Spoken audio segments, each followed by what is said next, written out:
कोकणातील शिमगोत्सव म्हणजे आनंदाला पर्वणीच असते। शिमगा सुरू झाला की घरोघरी पालखी येते।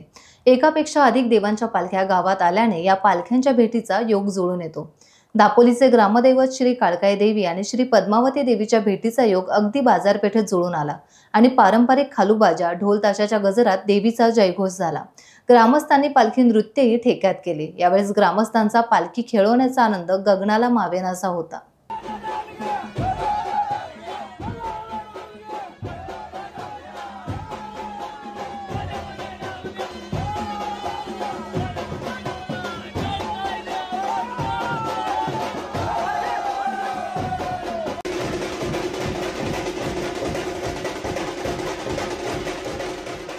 टाइम्स डिजिटलला लाईक करा, सबस्क्राइब करा, शेअर करा आणि बेल आयकॉन दाबायला विसरू नका। पाहत रहा टाइम्स डिजिटल।